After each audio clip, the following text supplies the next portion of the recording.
வணக்கம் விவசாய சொந்தங்களே. இன்றைய வீடியோ பதிவில் நமது வீட்டு தேவைக்காண்டு வெண்டை விதையானது விதைப்பு செய்திருந்தோம். ஒரு 45 தினங்களை ஆகிவிட்டது நண்பர்களே. தற்போது காய்ப்பிற்கு வந்திருக்கிறது. அந்த காட்சி பதிவுகளை பார்ப்பதற்கு முன்னர் நமது விவசாய களஞ்சியம் யூடியூப் சேனலை லைக் பண்ணுங்க, ஷேர் பண்ணுங்க, கமெண்ட் பண்ணுங்க நண்பர்களே.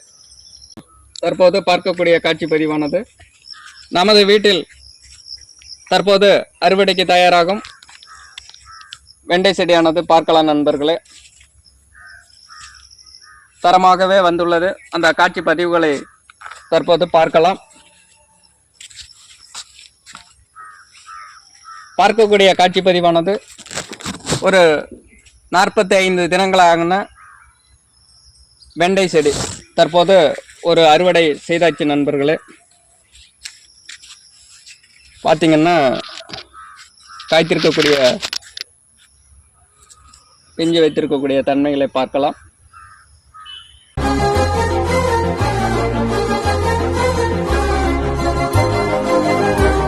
நண்பர்களே, நாம் விதைப்பு செய்யும் போது 3 விதையானது ஒவ்வொரு குழிக்கும் வைத்திருந்தோம். தற்போது ஒரு செடி மட்டுமே வந்துள்ளது. ஆனால் ஒரு விதையானது விதைப்பு செய்யும் போது நல்ல வளர்ச்சியுடன் இருக்கிறது நண்பர்களே.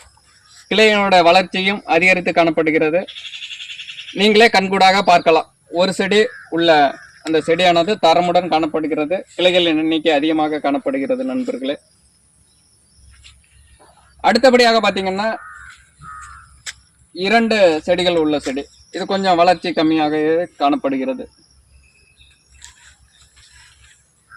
அடுத்தபடியாக பார்த்தீங்கன்னா 3 செடிகள் உள்ளது.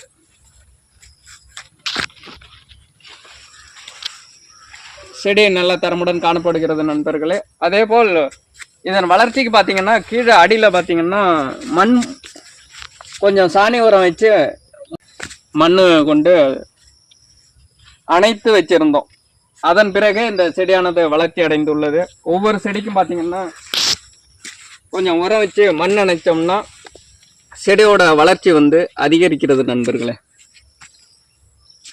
பார்த்தாலே தெரியும். கொஞ்சம் சாணி உரம் கொடுத்து மண் அணைத்து அணைத்தால் செடியோட வளர்ச்சி அதிகரிக்கிறது நண்பர்களே. நீங்களும் முயற்சி செய்து பாருங்கள். இந்த வீடியோ பதிவானது உங்களுக்கு பிடித்திருந்தால் நமது விவசாய களஞ்சியம் யூடியூப் சேனலை லைக் பண்ணுங்கள், ஷேர் பண்ணுங்கள். நமது விவசாய களஞ்சியம் யூடியூப் சேனலில் வரக்கூடிய அனைத்து வீடியோ பதிவுகளையும் முழுமையும் பாருங்கள் நண்பர்களே. கருத்துக்களை கமெண்டில் சொல்லுங்கள் நண்பர்களே. நன்றி விவசாய சொந்தங்களே.